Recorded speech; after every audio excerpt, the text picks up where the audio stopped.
So we are here in the graveyard, actually, of St. Paul's Church. Behind me, though, let's first take a moment to look at the 9/11 memorial, which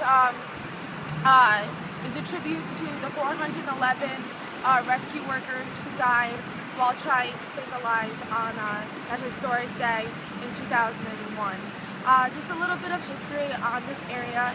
In 1960, American architect Minoru Yamasaki began to build the complex of 7 buildings.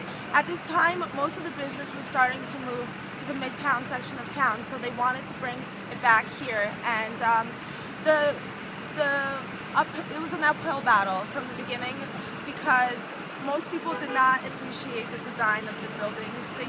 Some people were actually even personally offended that it would be taller than the Empire State Building, which they thought was the true symbol of New York.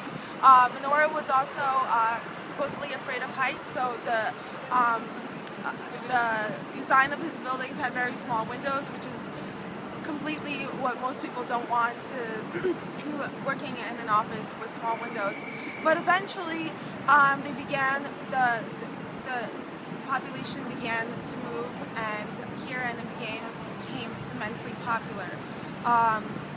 Of course, on that historic day, on September 11th, most people woke up just happy and for the beautiful weather. It was a beautiful, clear day. I remember personally I was in 7th grade in math class when my teacher came in and said that a plane had crashed into the World Trade Center.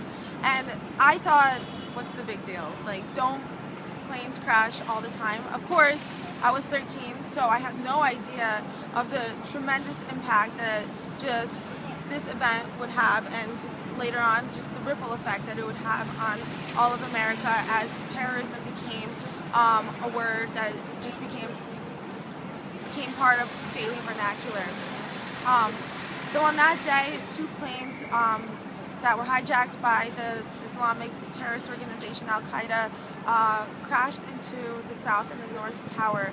And Minoru Yamasaki actually constructed the buildings in a way that they weren't able to withstand the crashes from the planes, but the fuel from the engines completely set the buildings ablaze, and the mesh curtain inside of the buildings that was so revolutionary at the time, that allowed the buildings to reach such heights and allowed them to sway with the winds, actually started to melt. And within 10 seconds, the towers collapsed. The echoes could be heard from 40 miles away. This smoke can be seen from space. So clearly this just wasn't an accident. It was something that, again, changed New Yorkers and America's and really the world's lives forever as a certain age of innocence came to a close. Today, the building is designed by Daniel Liebeskind. Most of his design was altered, but a few symbolic gestures remain. For example, it's 1,776 feet tall to commemorate the year of American independence. And instead of the original 7 buildings, there will be 4. But New Yorkers, at the time, Mayor Giuliani was very much encouraging New Yorkers to stand up and just kind of dust themselves off. Of course, take time to mourn, but today this area actually enjoys more business than it did before the 2001 attacks, generating billions of dollars worth of capital.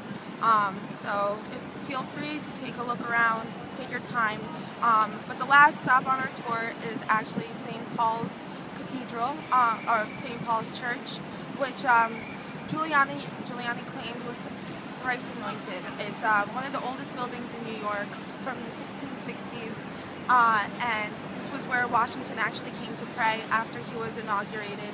And his pew is still there, you can see it, it's roped off, but this is where he came to church.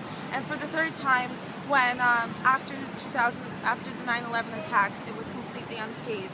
So it's just a symbol of the tenacity of New York, the core of New York, which remains firm in the face of all adversity, and it just is a symbol to this day of what it means to be an American, and probably most importantly, what it means to be a New Yorker.